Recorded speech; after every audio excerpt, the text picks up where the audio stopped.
మనం చూస్తున్నాము, ప్రతిరోజు ఉదయము సాయంకాలము ప్రత్యక్షపు గుడారములో చేయబడినటువంటి యాజకులు అతి పరిశుద్ధ స్థలానికి వెళ్ళి వారు ఏం చేయాలి అంట? ధూపమును వేయాలి. అందరూ చెప్పండి ఆ మాట. ఏం రాయబడి ఉంది? ధూపములు అనగా విన్నపములు. ధూపములు అనగా దేవుని సన్నిధిలో చేతులెత్తి ఉదయకాల కృతజ్ఞత నైవేద్యం, సాయంకాలం అది నైవేద్యం వల్లే దేవునికి ఆ అంగీకారమగినట్లు దేవుని దృష్టిలో ధూపమును వేయాలి. కీర్తనకారుడు 141:2 వచనంలో చెప్తాడు. చదవండి ఆ మాట. కీర్తనకారుడు 141:2 వచనంలో, నా ప్రార్థన ధూపము వలెను, నేను చేతులెత్తుట సాయంకాల నైవేద్యం వలెను నీ దృష్టికి అంగీకారమగును గాక. దేవుని స్తోత్రం కలుగును గాక. ఇక్కడ ధూపము ప్రార్థనకు పోల్చబడింది. నేను మొదట ఏం చెప్పాను? ఈ సువాసన ఇచ్చేది అది దేవునికి ఒక అద్భుతమైన అటువంటి ఉజ్జీవమని, లేకపోతే అది ఒక ఐక్యతని, ఒక సహవాసమని ప్రియులారా. అలాగే ఇక్కడ రెండవది ధూప స్తంభముల వలె అనగా దేవుని యొక్క సన్నిధిలో ఏముండాలి అంటే ప్రార్థన ఉండాలి. సొలొమోను పల్లకి ఏ విధంగా మోసుకొని పోబడుతుంది? ఈరోజు సంఘమును నీవు ఎలా మోయాలి? ఎలా మోయాలమ్మా? సొనుగుడితో మోయాలా? వాళ్ళ మీద వీళ్ళ మీద ఫిర్యాదులు చేసుకుంటూ మోయాలా? వాళ్ళ మీద ఉన్న కోపం వేరే వాళ్ళ మీద చూపించి మోయాలా? ఎవరో ఏదో అన్నారని దానిని బట్టి నువ్వు వెనకబడి మోయాలా? దేవుని యొక్క సంఘము, దేవుడు నిన్ను ఈ సంఘములో నాటి ఉన్నాడు అంటే ఆ సంఘములో నీవు ఒక బాధ్యుడివే కదా, నీవు ఒక యుద్ధశూరుడివే కదా, నీవు ఒక పరివారవే కదా. అక్కడ రాయబడి ఉంది, సంఘములో ఉన్న వారందరూ కూడా పరివారం ఉన్నారు. ఆ పల్లకిని మోసేవారై ఉండాలి. ఎంతమంది సంఘాన్ని మోస్తారో? ఎంతమంది మోస్తారు సంఘానికి? 1-2 చేతులు ఎత్తారు. సంఘాన్ని మోసేవారు ఈరోజు ఎలాగున్నారంటే, ప్రజలు ఈరోజు సంఘాలలో ఎలా ఉన్నారంటే, వారికి ఏదైనా ఒక డిసిగ్నేషన్ ఇచ్చి, ఒక పదవి ఇచ్చి, ఈ పని మీరు చేయండి అంటే ఆ పదవిని బట్టి చేసేవారు ఉన్నారు. ఆ పదవిని తొలగించి వేరే ఒకరికి ఇస్తే వారు అంతవరకు చేసిన పనిని ఆపేస్తారు. చేసేవారిని అడ్డగించేవారుగా ఉన్నారు. ఇది లోకంలో ఈరోజు సంఘములో జరుగుతున్న విధానం. కానీ నిజమైన దేవుని సంఘములో దేవుడు నీకు అప్పగించినటువంటి పని దేవుని మహిమార్థమై నీ కొలది, నీ బుద్ధితో, నీ వివేకముతో, నీ భక్తితో దేవుని కొరకు నీవు దేవుని సంఘాన్ని మోయాలి. సాక్ష్యం చెప్తావా? చెప్పు. దేవుని కొరకు సువార్త ప్రకటిస్తావా? మోయ్. దేవుని కొరకు నువ్వు ఆరాధిస్తావా? అనేకులను పురమాయిస్తావా? ఇది సంఘమును మోసే విధానము. పల్లకీని మోయడం అనేది సామాన్యమైన విషయం కాదు ప్రియులారా. దేవుడు ప్రతి ఒక్కరిని కూడా లోకములో కొన్ని పాత నిబంధనలో ఈ మందసాన్ని మోయటానికి దేవుడు కొంతమందిని కేటాయించాడు. వారు మాత్రమే మోయాలి, మిగిలిన వారికి యోగ్యత లేదు. కనుక పాత నిబంధనలో ఉన్న మందసాన్ని మోయగలిగిన ఆధిక్యత అందరికీ లేదనే పరిశుద్ధాత్మ దేవుడు క్రొత్త నిబంధనలో సంఘమనే మందసమును ఈ పల్లకిని మోయటానికి దేవుడు అందరికీ అవకాశం ఇచ్చాడు. అందువలన మనం ఏం చేయాలంటే ఈ సంఘాన్ని మోసే బాధ్యత మనము కలిగి ఉండాలి. మోయుట ఎలాగా? ప్రార్థనల ద్వారా. ఎలాగా? బాధ్యత ద్వారా. నువ్వు ఎవరి కోసం ప్రార్థన చేయాలి? మొట్టమొదటిగా నీ యొక్క ప్రార్థనలో మొట్టమొదటిగా ఎవరి కోసం ప్రార్థన చేయాలి? ఎవరి కోసం చేయాలమ్మా? అడుగుతున్నాను, సమాధానం చెప్పండి. వెనకాతలు నిద్రపోతున్న వాళ్ళు చెప్పండి.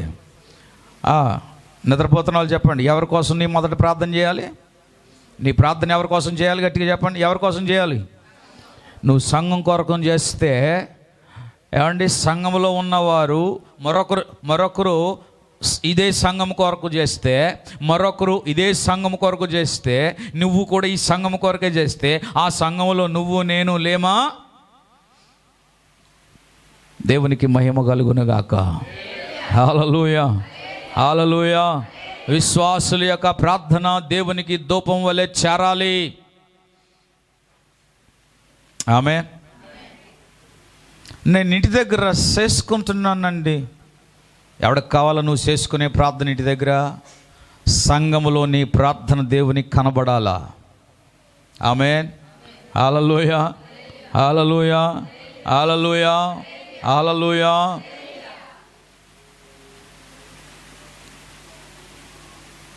రెండవది ఇందులో మనం చూస్తే ఏం చెప్తుంది గమనించాలి. నిప్పు అని రాయబడి ఉంది నిర్గమకాండంలో. అంటే ధూపం ఎలాగొస్తుంది? నిప్పు లేనిదే పొగ రాదు కదా. ధూపము వేయాలి అంటే ఇక్కడ ఏం చేయబడాలి? యాజకుడైనటువంటి అహరోని ఎలా వెలిగించేవాడా ధూపాన్ని? ఎలాగేసేవాడమ్మా? సాంబ్రాణి పొగ ఎలాగొస్తుంది కదా, నిప్పు లేకుండా ఏదైనా వస్తుందా? గమనించాలి. మీరు చూడండి, అపోస్తలుల కార్యములో మనం చూస్తే 2 కొరింథీ 2వ అధ్యాయం 15వ వచనంలోను, అపోస్తలుల కార్యం 2వ అధ్యాయంలోను, అలాగే నిర్గమకాండం 19వ అధ్యాయం 18వ వచనంలోను మనం కొన్ని విషయాలు మనం ఇప్పుడు నేర్చుకోబోతున్నాం. జాగ్రత్తగా నా మాట వినండి. ఏంటంటే నిప్పు పరిశుద్ధాత్మకు సాదృశ్యము. చెప్పండి అందరు కూడా మాట. వెనుకొనోతలు చెప్పాలి, వెనుకొన వాళ్ళు చెప్పాలి. చెప్పండి, దేనికి సాదృశ్యమ్మా?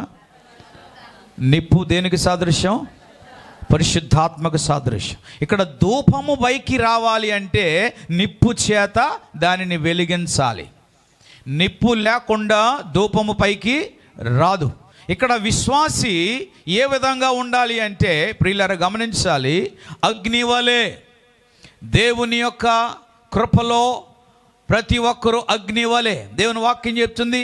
అపోస్తలుల కార్యము 2వ అధ్యాయంలో మనం చూస్తే వారు సుమారు 120 మంది మేడగదిలో ఉన్నప్పుడు ప్రియులారా 10 దినములు వారు కనిపెట్టుచు ఉండగా, నిద్ర ఆహారాలు మాని వారు ప్రభు సన్నిధిలో వారు కనిపెట్టుచు ఉండగా ఏక హృదయముతో, ఏకాత్మతో, ఏక మనసుతో వారు ప్రార్థిస్తున్నారు. ఏం చేస్తున్నారమ్మా? ఎన్ని రోజులు?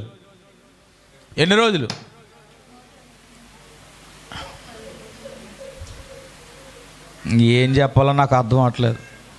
120 మంది అన్నాను కానీ 120 రోజులు అని చెప్పానా? అందుకే మీ దృష్టి వాక్యం మీద పెట్టండి. ఇంట్లో కొంత, అయ్యో చికెన్ తీసుకొచ్చాను, మూత ఎట్టానో లేదా, దానికి వెళ్ళి మసాలా చేసుకోవాలా, ఈ పనికిమాలిన ఆలోచనలు దేవుని సన్నిధిలో మానండి. అందుకే నేను అన్నాను సిద్ధపడి రండి అని. ఉదయకాలం మీరు ఏది వండాలన్న మనసులో రాకూడదు. ఏదైనా ఆరాధన, ఆశీర్వాద ప్రార్థన అయిన తర్వాత మీరు బయటికి వెళ్ళాక అప్పుడు మీరు ఆలోచించండి, అది మీకు ఆశీర్వాదం. అంతేగాని సగం మనసు ఇటు సగం మనసు అటు పెట్టుకొని దేవుని వాక్యాన్ని విన్నారనుకోండి, అది మీకు పనిచేయదు. ఆ వాక్యం మీకు అర్థం కాదు. సుమారు 120 మంది మేడగదిలో ఉన్నారు. 10 దినాలు ఆ మేడగదిలో కనిపెట్టారు. దేవుని వాక్యం చెప్తుంది, ఆ 120 మంది కూడా ఎవ్వరు కూడా ఒకరిని ఒకరు విడవకుండా ఏక మనసు. చెప్పండి అందరు కూడా మాట. ఏక మనసు అంటే చెప్పండి. ఏక మనసు అంటే మీ పక్కవారిని ఒకసారి చేయబట్టుకోండి. మీ పక్కవారు చేయబట్టుకోండి. చాలా మంచిది, చేయబట్టుకున్నారు. కానీ మనసులు వేరే, మనసులు కలట్లేదు. దీనికి నేను ఎందుకు చెయ్యవ్వాలా, ఈయనకి ఎందుకు నేను చెయ్యాలా? ఏమండి, మీరు చేతులు ఇస్తున్నారేనే కానీ పాతవన్నీ మనసులోకి వస్తూ ఉంటాయి. నన్ను అలాగ అన్నది, నన్ను ఇలాగ అన్నది, నాకు అలాగ చేశాడు, అలా చేశాడు అని. అమ్మా అర్థమవుతుందా? మనసులు కలవే. అందుకే వాక్యం చెబుతుంది, ఏమండి, బండ మీద పాము జాడ, సముద్రములో ఓడ జాడట ఎవరికి అర్థం కాదట. అలాగే ఈరోజు సంఘములో ఉన్నటువంటి వారి యొక్క మనస్సుల యొక్క జాడ సంఘంలో ఉన్న వారికి ఎవరికి తెలియదు, ఓన్లీ దేవునికి తప్ప. అందుకే దేవుని వాక్యం చెప్తుంది, మీరందరూ కూడా ఏకమై ఉండాలి. 133వ కీర్తన ఏం మాట్లాడింది? సహోదరులు. అయ్యగారు మీరు ఏం చెప్పినా చెప్పండి, మాత్రం ఇది మాత్రం చెప్పకండి, ఇది మాత్రం దేశ ప్రభు వచ్చినా సరే ఇది ప్రాబ్లం సాల్వ్ అవ్వదండి. నేను అరిసెలు వండానండి, పులిహార వండానండి, బిర్యానీ వండానండి, అందరి కోసం కనిపెట్టానండి, కానీ అన్నీ మిగిలిపోయాయండి. అది ఈ దినాలయ్యి పెట్టినారా? అమ్మా వింటున్నారా? ధూపము ఎలా వేయాలి? ధూపము నిప్పు, పరిశుద్ధాత్మ దేవుడు నిప్పు, అగ్ని. కొన్నిసార్లు నీ సహోదరుని ఖండిస్తూ ఉంటే పరిశుద్ధాత్మ దేవుడు నీలో ఉన్నాడని అర్థం. ఇతరుల యొక్క తప్పులు నువ్వు దిద్దుతున్నావంటే నీలో దేవుని ఆత్మ ఉంది.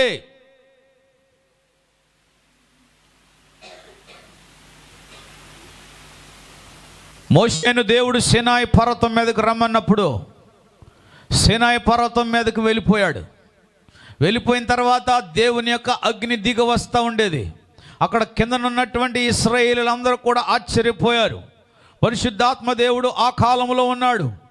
దేవుడు సీనాయి కొండ మీదకి వచ్చినప్పుడు కిందనున్న వారందరూ కూడా దిగిపోయిందేమో అని భ్రమపడ్డారు. ఇంత మేఘము దిగిపోయిందేమో అనుకున్నారు, కానీ అది మేఘము మంచు కాదు, అది ధూపమై ఉన్నది. కావాలంటే చూడండి, దేవుని వాక్యంలో మనం చూద్దాం. నిర్గమాకాండం 19వ అధ్యాయం 18వ వచనంలో, నా మాట, యెహోవా అగ్నితో సీనాయి పర్వతము మీదకి దిగివచ్చినందున అదంతయు ధూమమయమై ఉండెను. ఏమైపోయిందమ్మా? ఎంత ఆశ్చర్యం! దేవుడు ఎక్కడికి దిగి వచ్చేసాడు? సీనాయి పర్వతం మీద దిగిరాగా సీనాయి పర్వతం అంతా కూడా ఏమైపోయింది? ధూపమైపోయింది. దేవుని స్తోత్రం కలుగునుగాక. నువ్వు ఆత్మచేత నింపబడినప్పుడు, ఆత్మలో నువ్వు స్థుతిస్తున్నప్పుడు, ఆత్మలో ఆరాధించుచున్నప్పుడు, దేవునికి అది ధూపమై ఉన్నప్పుడు, ప్రియులారా, నిన్ను నీవు మండబడాలి, అనేకులను మండించాలి. ఇది కదా దేవుడు కోరుతున్నాడు. ఈ సొలొమోను పల్లకి ధూప స్తంభముల వలె ధూపం వస్తుంది, ధూపం వేసుకుంటూ వెళ్తుంది. ఇది ఈ పల్లకిని మోసేవారు ధూపంతో వెళ్తున్నారు. పొగ వస్తుంది, ధూపం వస్తుంది. కనుక ఈ ధూపం అనేది, అగ్ని అనేది మండుతుంది. అక్కడ సంఘము అనేది లోకములో ఉంటుండగా, అది ప్రయాణం చేస్తుండగా, ప్రభు రాకడ దినము వరకు కూడా సంఘము అనేది ధూపముతో నడిపించబడాలి. అనగా ప్రియులారా, ధూపం అనగా పరిశుద్ధాత్మ అగ్ని ద్వారా నింపబడాలి. సీజనల్గా కాదండి. ఏదో నాకు దేవుని ఆత్మ ఇచ్చాడని ఒక రోజుకి, వారానికి రోజు కాదో, ఇది నిత్యము మండబడుతూ ఉండాలి. నిర్గమకాండంలో మనం చదివాము, ఉదయకాలము సాయంకాలము యాజకుడైనటువంటి అహరోను ఆ అతి పరిశుద్ధ స్థలములోనికి వెళ్ళి ఉదయాన్ని ధూపాన్ని వేసేవాడు, సాయంకాలము కూడా ధూపమును వేసేవాడు.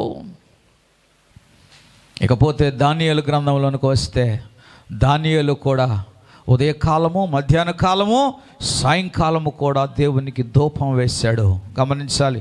యావేలు గ్రంథం 2వ అధ్యాయం 30వ వచనంలో మీరు చదివితే అక్కడ రాయబడి ఉంది, మరియు ఆకాశమందును భూమి అందును మహత్కార్యములు అనగా రక్తమును, అగ్నిని, ధూపస్తంభములను కనపరచును అని యావేలు ప్రవక్త ప్రవచిస్తున్నాడు. ప్రియులారా, యెషయా ప్రవక్త కూడా ఒక మాట అంటాడు. గమనించాలి. యెషయా ప్రవక్త 6వ అధ్యాయం 6 నుంచి 7 వచనాల్లో రాయబడి ఉంది. అది ఏంటంటే, ఏమంటున్నాడంటే, యెషయా ప్రవక్త ఏమంటున్నాడంటే గమనించాలి. చదవమ్మా. అప్పుడు శరబులలో ఒకడు తాను బలిపీఠము నుండి కారుతో తీసిన నిప్పును చేత పట్టుకొని నా యొద్దకు ఎగిరి వచ్చి నా నోటికి దాన్ని తగిలించి ఇది నీ పెదవులకు తగిలిన గనుక నీ పాపమునకు ప్రాయశ్చిత్తమాయెను. గమనించాలి. అగ్ని అనగా మనిషిని తన తప్పును ఒప్పింపచేసి పశ్చాత్తాపము చేసేదే దేవుని యొక్క అగ్ని. ఎంతమందికి అర్థమైంది ఈ మాట?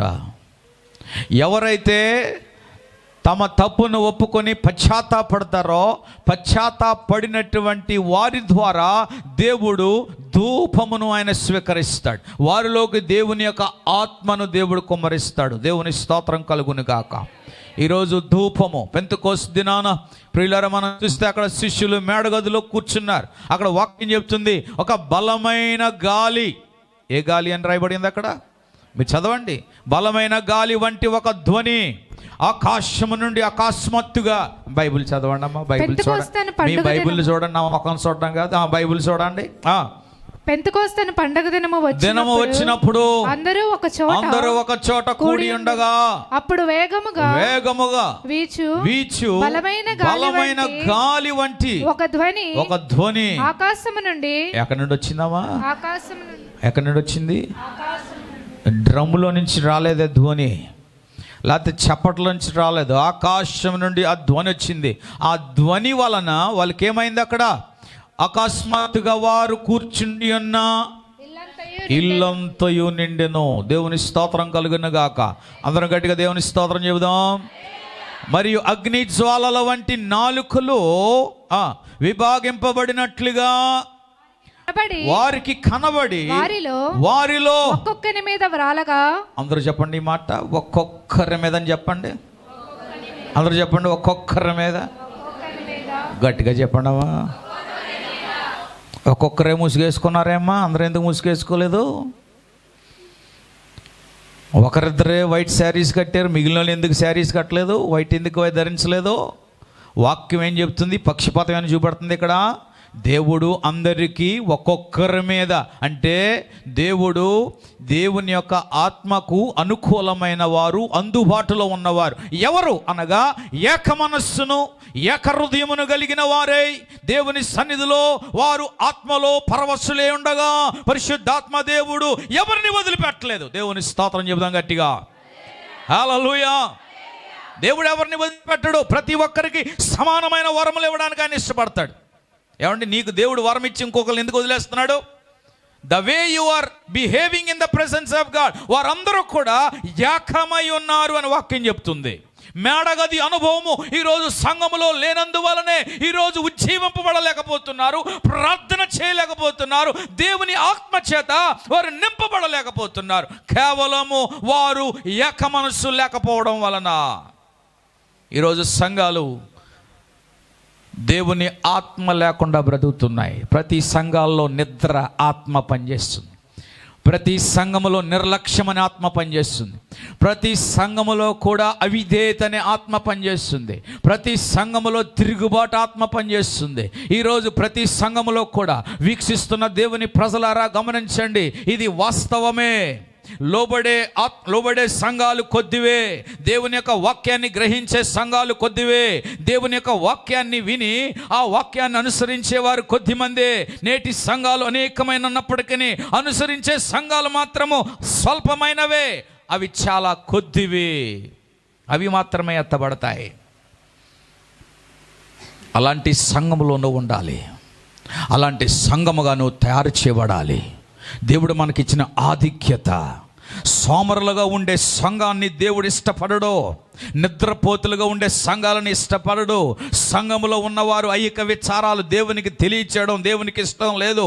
నీవు దేవుని సన్నిధిలో దేవుణ్ణి అడుక్కునేవాడుగా ఉండకూడదు. దేవుడు నీకు స్వరక్తం ఇచ్చి రక్షించాడు కనుక యూ హ్యావ్ టు డిక్లేర్, అంటే నిన్ను నీవు ప్రకటించుకోవాలి. అడుక్కోవడం కాదు, ప్రభువా నాకు ఇది కావాలి, అది కావాలి, స్వస్థత కావాలి, ఇది దేవుడు అడగమని చెప్పలే. దేవుడు అన్నాడు, నువ్వు పొందుకున్నావు కనుక అది నువ్వు పొందుకున్నావు, నీకు నేను ఇచ్చి ఉన్నాను కనుక అది నువ్వు పొందుకో. అనుగ్రహించబడి ఉన్నది కనుక దాన్ని మనం స్వాధీనం చేసుకోవాలి. పరిమళమిచ్చే సంఘముగా ఉండాలని ప్రభు కోరుతున్నాడు. ఈ పల్లకి అరణ్యములో వెళ్తుంది. ఎవరి పల్లిక? ఏమి? ఏ పల్లిక? ఏ పల్లకి ఇది ఏమి? ఈ పల్లకిని మోసేవారు 4 సరిపోతారు కదా. 60 మంది ఉన్నారే. వీరు శూరులు, యుద్ధ వీరులు, సంఘములో విశ్వాస వీరులు కావాలి. దేవుని కొరకు నిలబడేవారు కావాలి, ముందుకు అడుగు వేసేవారు కావాలి, సమర్పించుకునేవారు కావాలి, పరిచారకులు కావాలి, ప్రార్థనా పరులు కావాలి, వివేచన వరము కలిగిన వారు కావాలి, ప్రవచించేవారు కావాలి, దేవుని కొరకు సమర్పించుకొని దేవుని సువార్తను ప్రకటించేవారు కావాలి. వీరు కదా వీరులో. ఇన్ని సంవత్సరాలు ప్రభు సన్నిధికి వచ్చి ఆరాధించి నీవు ఏ వీరుడిగా తీర్చబడుతున్నావు? బలహీనుడిగాను, నీ బలహీనతలు అనేకులకు తెలియజేసే ఒక దౌర్భాగ్య స్థితిలో ఒకవేళ నువ్వు ఉంటున్నావేమో. దేవుని సంఘములో నీవు ఒక వీరుడిగా ఉండాలని ప్రభు కోరుతున్నాడు. భక్తుడైన పౌలు ఎంత బలహీనుడైనప్పటికీ అంటున్నాడు, నేను బలహీనుడనే కానీ అప్పుడే నేను బలవంతుడును, దేవుని ఆత్మచేత నింపబడిన వాడే బలహీనైన వారందరికీ కూడా బోధిస్తున్నాడు. దేవుని సంఘములోని బలమేది? దేవుని సంఘములోని సమర్పణ ఏది? ఏదైనా చిన్న అల్పమైనది జరిగితే, ఏదైనా చిన్నది మనకు బాధ కలిగింది జరిగితే నీవు సంఘమును మోయని స్థితిలో ఉన్నావు కదా. ఇది లోకములో మోయబడుతున్న పల్లకి. ఈ సంఘము లోకములో మోయబడుచున్న సంఘము. మనుషులు చూస్తున్నప్పుడు, అన్యులు చూస్తున్నప్పుడు, నీ యొక్క పనివారు చూస్తున్నప్పుడు, నీ యొక్క బంధువులు చూస్తున్నప్పుడు, ఈ సంఘము పరిమళించే సంఘము, ప్రార్థించే సంఘము, ఆరాధించే సంఘము, ఆత్మచేత నింపబడే సంఘము, ధూపము వేసే సంఘము కదా. ఇది కదా నువ్వు అనేకులకు కనపరిచేది. ఆ సంఘములో ప్రార్థనా పరులు ఉన్నారో. శుక్రవారం మధ్యాహ్నం ఒక సహోదరి ఫోన్ చేసింది, శ్రీకాకుళం నుండట. అయ్యా మీ ఫోన్ నంబర్ నాకు ఒకరు ఫార్వర్డ్ చేశారు. ఏంటమ్మా? ఆవిడ చాలా ఘోరమైన స్థితులు చెప్పుకుంటూ వచ్చింది. ఆమెకి ఆదరణ కావాలి, ఆదరణ లేదు. తన భర్తే ఆమెను నానా మాటల చేత బలహీనపరుస్తున్నాడు. ప్రార్థన చేయమన్నప్పుడు ప్రార్థన చేశాను. ఏ వ్యక్తి అయితే నిన్ను బలహీనపరుస్తాడో మాటల ద్వారా, ఆ వ్యక్తిలో దురాత్మలు ఉన్నాయమ్మా. బలహీనపరిచే ఆత్మే దురాత్మ, కానీ బలహీనత సమయంలో ఆదరించే ఆత్మ దేవుని ఆత్మ. నీకు జరగదు అని, నీకు రాదు అని ప్రేరేపించే ఆత్మే దురాత్మ, కానీ జరగదు అని దురాత్మ చెబితే అది జరుగుతుంది అని నిన్ను బలపరిచి చెప్పేవాడు దేవుని ఆత్మ అని చెప్పినప్పుడు ఆమె చాలా ఆదరణ పొందింది. ప్రియులారా, దేవుని సంఘములో ఇలాంటి వీరులు కావాలి, బలహీనులు కాదు. దేవుని కార్యాలు చేయటానికి చేయెత్తేవారు కావాలి, ఆరాధించటానికి ఆరాధికులు కావాలి, ఉపవాసం చేయటానికి కలిసి ఉపవాసం చేసేవారు కావాలి.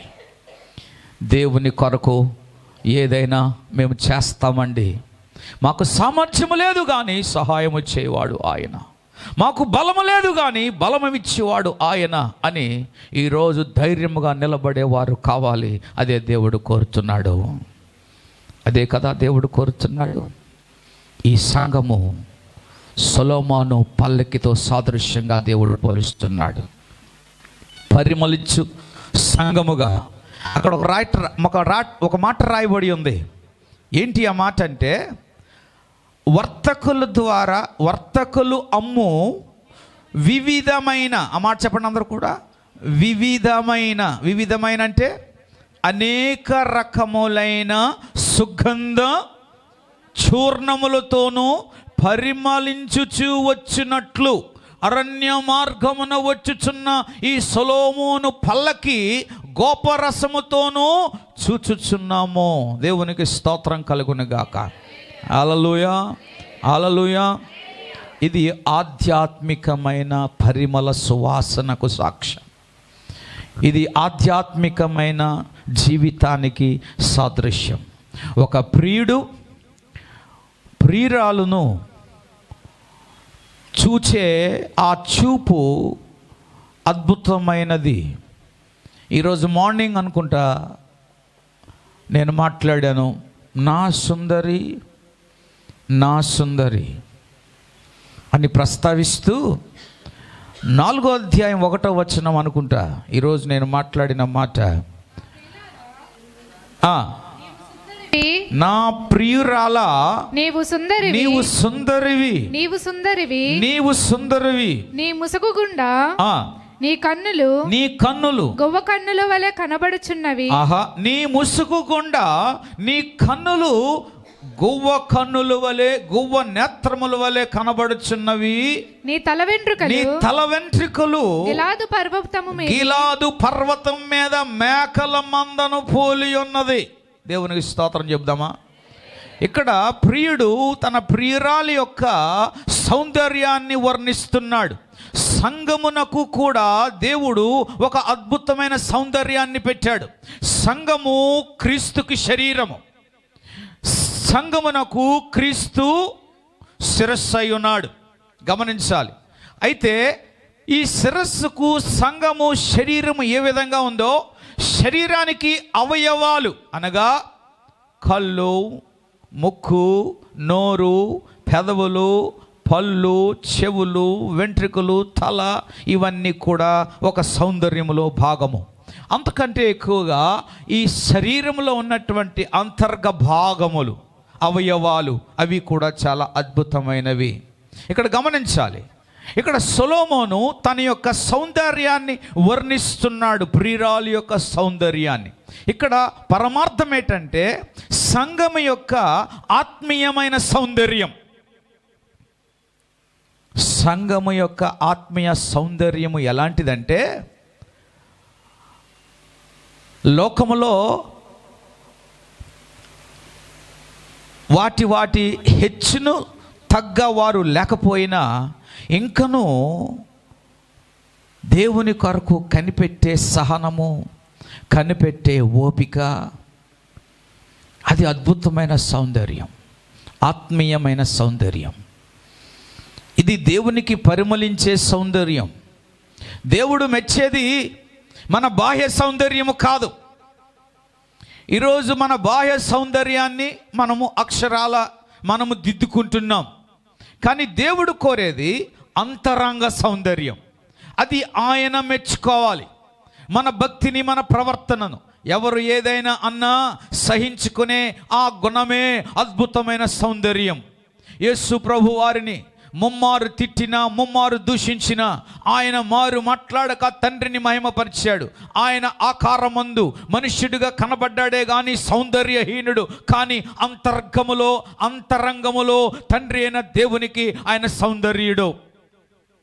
మన యొక్క స్వభావము, మన యొక్క గుణము, ప్రియులారా గమనించాలి. మాట మాటికి మనము హింసించబడుతున్నా, దూషించబడుతున్నా అంతరంగములో మాత్రము వాటిని సహించేటువంటి సద్గుణము ఎప్పుడైతే మనము కలిగి ఉంటామో, ఓపిక కలిగి ఎప్పుడైతే ఉంటామో, అది దేవునికి ఒక సౌందర్యాన్ని కనపరచబడుతుంది. దేవుడు చూచేది బాహ్యమైనది కాదు, అంతరంగమైనది. దేవుని స్తోత్రం చెప్తాం గట్టిగా. హల్లెలూయా, హల్లెలూయా, హల్లెలూయా. దేవుడా, నాకే ఎందుకు ఈ పరిస్థితి ఏర్పడింది? దేవుడు నిన్ను సౌందర్యంగా మార్చటానికి. ఏ సౌందర్యము? ఆత్మీయమైన సౌందర్యము. హల్లెలూయా. నువ్వు సహించడం దేవుడు నేర్పించాడు కనుక సహించు. ఎంతవరకు సహించాలయ్యా? ఆయన కనికరించినంత వరకు నువ్వు సహించాలి. That is a spiritual beautiness. ఇక్కడ రాయబడి ఉంది, ఏమండి? వాక్యం చెప్తుంది, అరణ్య గోపరసముతో చూస్తున్నాం. ఇక్కడ ఒక మాటలో చెప్తాను, నీ సాక్ష్యమే దేవునికి పరిమళించు సువాసన. అలా చెబుదామా? హల్లెలూయా. నేను ఒక గృహంలో చూశాను. వారు మాతో పాటు పనిచేసేవారు, తోటి ఫ్యాకల్టీ అన్నమాట. వాళ్ళు వేరే క్వార్టర్లో ఉన్నారు, మేము వేరే క్వార్టర్లో ఉంటాం. కానీ వాళ్ళ ఇంటికి వెళ్ళినప్పుడల్లా సరే ఏదో చిన్న పొరపాట్లు, ఆమె ఇంట్లో వంటలో ఎందులో ఆవిడ పొరపాటు చేస్తూ ఉంటుంది. ఉప్పులో తక్కువ వేసినా, లేకపోతే ఉప్పు తక్కువ వేసినా, ఎక్కువ వేసినా, నూనె ఎక్కువ వేసినా, ఆయన ఇంట్లో ఆ సారు చాలా గట్టిగా ఆమెను ఏం చేసేవాడంటే గద్దించేవాడు. ఏంటిది ఇలాగా ఎంత ఉప్పు వేస్తావు ఎంత అంటే, ఆమె చాలా నవ్వుతూ అది పడిపోయిందండి, ఇదైంది అదని. నేను ఎప్పుడు ఆవిడలో ముఖం మార్చుకోవడం, లేకపోతే పక్కన పెట్టేయడం, అలిగి తినకపోవడం, లేకపోతే రూమ్లోకి వెళ్ళిపోవడం ఎప్పుడు నేను చూడలే. నేను ఒకరోజు అడిగాను, సార్ మీరు అందరి ముందు మేడం గారిని అంత గట్టిగా ఇది బాగోలేదు, అది బాగోలేదని అంటారు కదా, ఏంటి అని అంటే, ఆమె సహనమే నేను గొప్ప సౌందర్యాన్ని చూస్తున్నాను. ఆమె ఓపికే నాకు ఒక గొప్ప ప్రేమను తీసుకొచ్చింది. బయట నేను కఠినంగా ఉన్న అంతరంగంలో మాత్రం నా ప్రేమ ఉంది. షీ నోస్, ఆమెకు తెలుసు నా ప్రేమ అంటే ఏంటో. సో ఆమె బహిరంగంగా అంటే బాహ్యంగా ఆమె అంత సౌందర్యం లేకపోయినా గుణములో మాత్రమైన సౌందర్యం. హల్లెలూయా. చూడండి, చక్కగా సౌందర్యం కలిగిన వారిని ఒక్క మాట అంటే ఆ సౌందర్యం అంతా కూడా ఏం చేస్తారు? మారిపోద్ది. ఇది కాదు ఈ పనికిమాలిన సౌందర్యం కోసం మనం పాకులాడుతున్నాం. ఇది కాదు కావలసిన సౌందర్యం. అసలైన సౌందర్యము ఇన్సైడ్. ఎక్కడమ్మది? నా భర్త నన్ను తిట్టినా నా భర్తే కదా, నా భర్త నన్ను తిట్టాడని చెప్పి పక్కింట్లోకి వెళ్ళి నా భర్తను హీనంగా మాట్లాడితే, నా భర్తను నేను దూషిస్తే నేను వారి ముందు చులకనైపోతాను కదా. నా భర్త ఎంత తిట్టినా నా భర్త గొప్పవాడని, మంచివాడని, రాజు అని చెప్పితే ఆ భర్త చూస్తాడు, నా భార్య అద్భుతమైన సౌందర్యము గలదే. ఇంతక్కడి నుంచి ఇక్కడి వరకు బంగారం గాజులు వేసుకొని, నెక్లెస్ వేసుకొని, నా గాజులు చూడు, నా నెక్లెస్ చూడు, నా సీర సుప్పుని వంపుడు గతితో వంపు సొంపులు తీసుకొని వెళ్తే ఎంత అందంగా ఉన్నానని తనకు తాను అతిశయించేది. కానీ ఇంట్లోకి వచ్చిన తర్వాత ఏమండి, మాట తీరు వేరు, క్రియలు వేరు. కొంతమంది భార్యలు ఉంటారు, నేను డ్యూటీకి వెళ్ళాను కదా ఇంకా వండలేదా.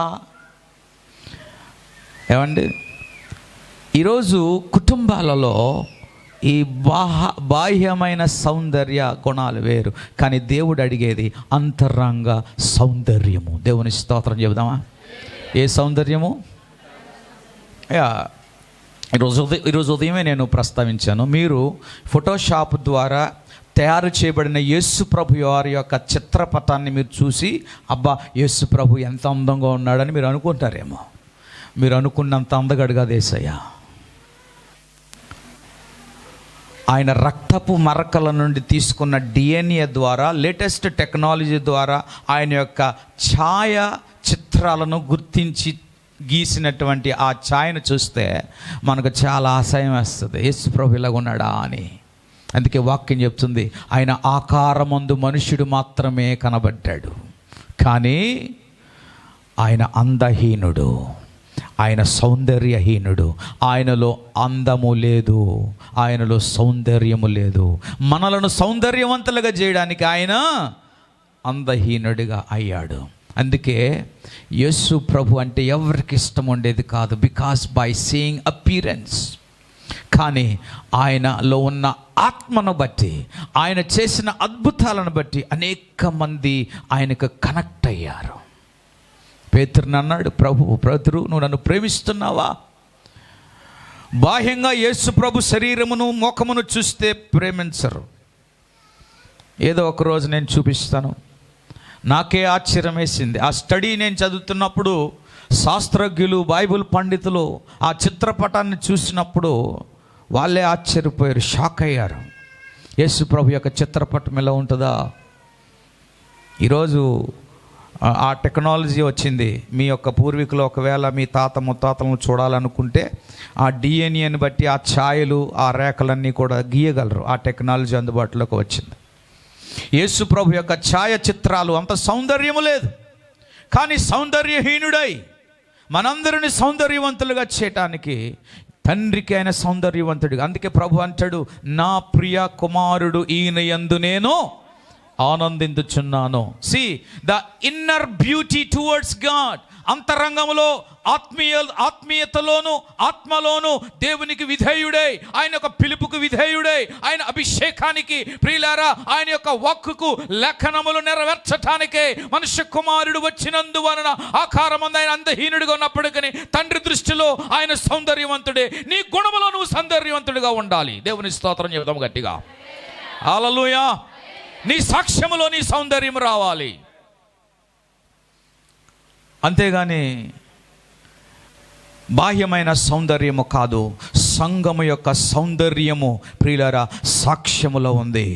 ప్రసంగి గ్రంథములో 7వ అధ్యాయం 1వ వచనంలో ఒక మాట రాయబడి ఉంది, సుగంధ తైలము కంటే మంచి పేరు మేలు ఒక జన్మదినము కంటే మరణదినమే మేలు.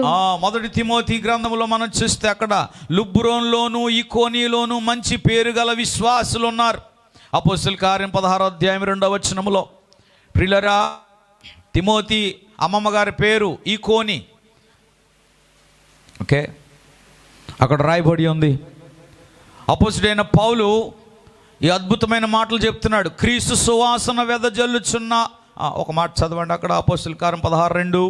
అలాగే 2 కొరింథీ 2వ అధ్యాయం 15-16. 2 కొరింథీ 2వ అధ్యాయం 17-15-16. అతడు లుస్త్రాలోను ఈకొనియలోను ఉన్న సహోదరుల వలన మంచి పేరును పొందినవాడు. అపోస్తలుల కార్యం 2 ఓకే ఓకే ఓకే విశ్వాసులు చూడండి, మంచి పేరు కలిగిన వాడు. చూడండి, నేను ఒక మాట చెప్తాను, జాగ్రత్త వినండి. నువ్వు ఏ సంఘములో సభ్యులుగా ఉన్నావో ఆ సంఘములో నీవు దేవుని కొరకు పరిమళించాలి. ఏం చేయాలి? పరిమళించాలంటే సువాసన.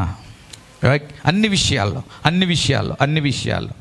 నేను చూస్తూ ఉంటాను. కొంతమంది ఏం చేస్తూ ఉంటారంటే మొదట్లో యాక్టివ్గా ఉంటారు, తర్వాత ఇన్యాక్టివ్ అయిపోతారు. మొదట్లో ఆసక్తి చూపిస్తూ ఉంటారు, తర్వాత ఆసక్తిని కోల్పోతారు. మొదట్లో ఈ విషయాల్లో ఈ విధంగా ఉంటారు, తర్వాత వెనకబడుతూ ఉంటారు. ఈ ఫ్లక్చువేషన్ వలన మాదిరి అని తప్పుతుంది. ఇది సంఘ పురోగతికి, అభివృద్ధికి ఇది ఆటంకాలు కలుగుతాయి. కనుక సంఘములో ఉన్నవారు ఎవరైనా సరే, సంఘ సభ్యులు ఎవరైనా సరే, సంఘ కుటుంబాల్లో ఎవరన్నా సరే, నీవు మొదటిలో ప్రభుకి ఏ ఆసక్తి చూపించావో అదే ఆసక్తితో నువ్వు కొనిపోబడుతున్నప్పుడు నీ ద్వారా, నీ కుటుంబము ద్వారా ఈ సొలొమోను పల్లకి ప్రయాణం చేయుచున్న ఈ అరణ్యములో మనుషులు చూచిన వారు ఇది ఏమి అని గ్రహించినట్లుగా, ఆశ్చర్యపోయినట్లుగా నీ యొక్క కుటుంబము ద్వారా, నీ ఆత్మీయ సువాసన ద్వారా అనేక మంది దేవునిని మహిమపరుస్తారు. హల్లెలూయా, హల్లెలూయా. ఈరోజు ఒకరికి మనం అవకాశం ఇవ్వకూడదు. ఆ సహోదరి ఎందుకు అలా ఉంది, ఈ సహోదరుడు ఎందుకు అలా ఉన్నాడు, ఈ కుటుంబం ఎందుకు వెనబడింది, ఆ కుటుంబం ఎందుకు రావట్లేదు అనేటువంటి మాట ఈరోజు మన మధ్యలో అపవాది మాట్లాడుకోవడానికి అవకాశం ఇవ్వడానికి మనమే కారకులయ్యాం. ఎందుకంటే దేవుడు మనల్ని ఒక ఉద్దేశంతో పెట్టాడు, ఆ ఉద్దేశాన్ని అపవాది చెడగొడుతున్నాడు. అది నువ్వు గ్రహించకపోతే, అది నువ్వు వివేచించకపోతే నువ్వు దేవుని యొక్క అద్భుతమైన వరాలను కోల్పోతావు కదా. కనుక మన బ్రతుకు కాలములో, మన యొక్క జీవితము కాలములో, మన కుటుంబము దేవుని సంఘములో నాటబడిన తర్వాత సొలొమోను పల్లకి మోయబడుతున్నట్లుగా, ఇది మోసుకుని పోబడుతున్నట్లుగా దేవుని సంఘములో మనము మన సంఘమును మన ప్రవర్తన ద్వారా, మన ప్రార్థన ద్వారా మనం మోసుకొని పోబడాలి.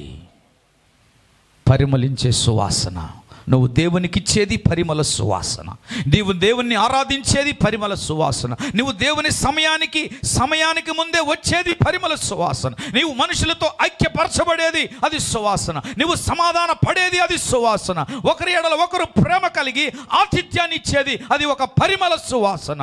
లోకములో మనుషులు ఒకరి మీద ఒకరు విరోధంగా మాట్లాడుకునేది అది లోకములో ఉంది. మనుషులకు ఒకరి మీద చెప్పుకునేటువంటి విధానము లోకంలో ఉంది. కానీ దేవుడు లోకములో నుండి నన్ను వేరపరిచి ఈ సొలొమోను పల్లకి అనే సంఘములో మనల్ని నాటి ఉన్నాడు, పెట్టి ఉన్నాడంటే ఆ పల్లకిని మనం మోయటానికి, ఆ పల్లకి ద్వారా అనేక మంది సువాసనను గ్రహించటానికి.